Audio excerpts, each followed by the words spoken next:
بظاہر ایک عین کے پیچھے ہمارے ملک کی عین غین ہونے جا رہی ہے۔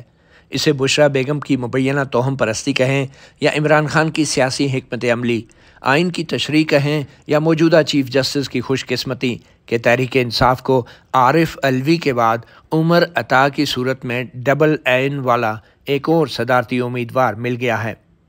عین سے عمران خان ہو یا عثمان بزدار، دونوں کے ملاپ نے پہلے بھی تحریک انصاف کے لیے معجزات دکھائے ہیں۔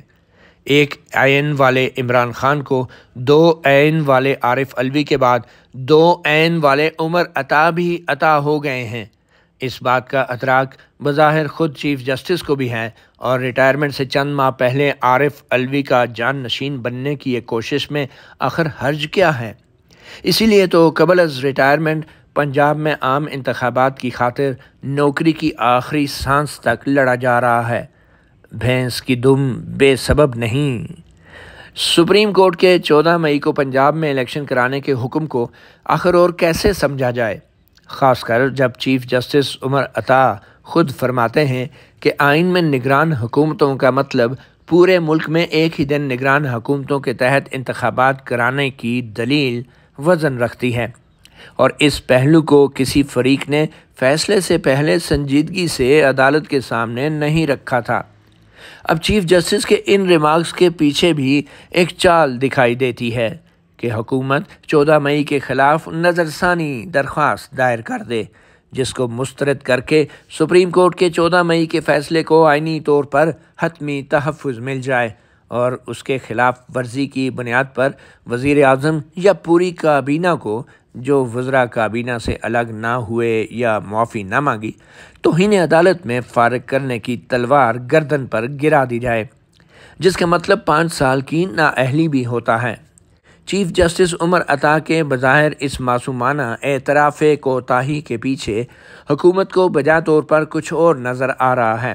حکومت جانتی ہے کہ اگر نظر ثانی دائر کر دی گئی اور وہ مسترد ہو گئی تو پھر چیف جسٹس عمر عطا کے ستمبر میں ریٹائرمنٹ کے بعد نئے چیف جسٹس کے لیے نظر ثانی شدہ فیصلے پر تیسری نظر ڈالنا آئینی طور پر انتہائی مشکل ہو جائے گا۔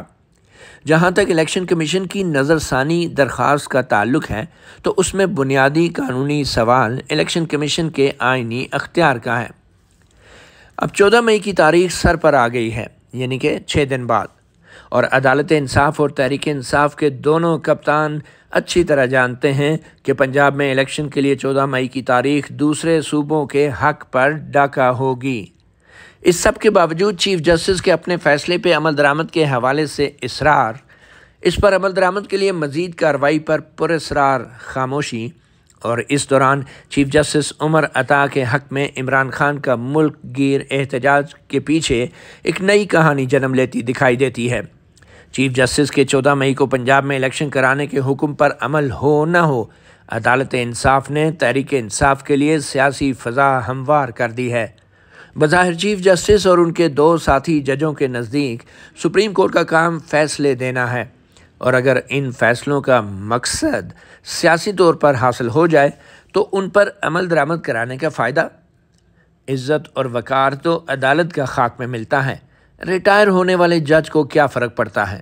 اس کی پینشن اور مراعات میں کون سی کٹوتی ہو جاتی ہے؟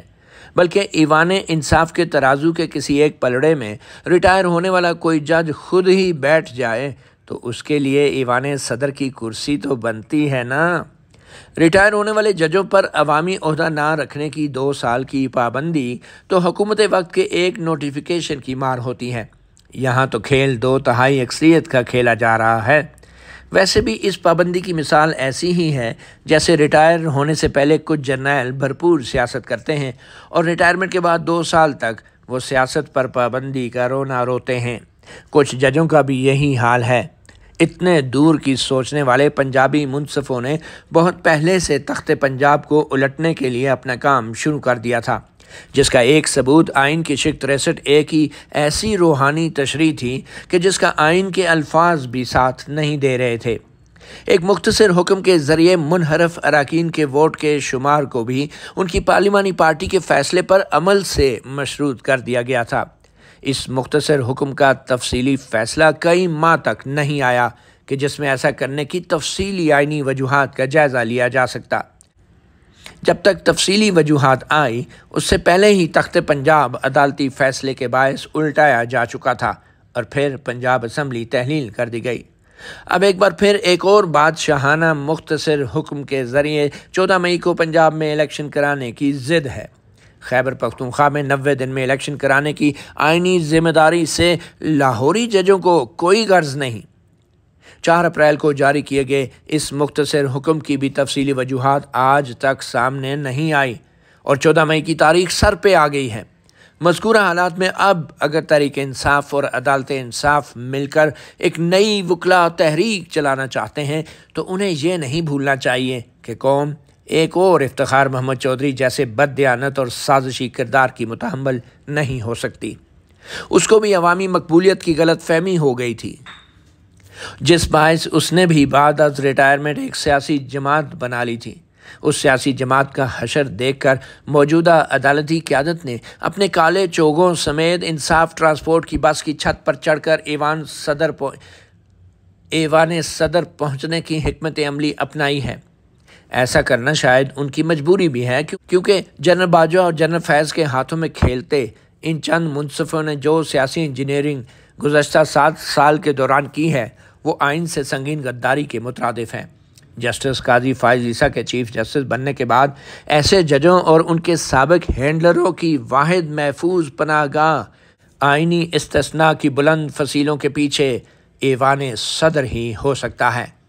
یہ سب اسی صورت ممکن ہے کہ جب پنجاب میں یا تو قبل از ریٹائرمنٹ یعنی چیف جسٹس اور صدر مملکت کی ریٹائرمنٹ الیکشن ہو جائیں، یا پھر حکومت کو قبل از الیکشن نئے صدر کے انتخاب سے روکا جا سکے۔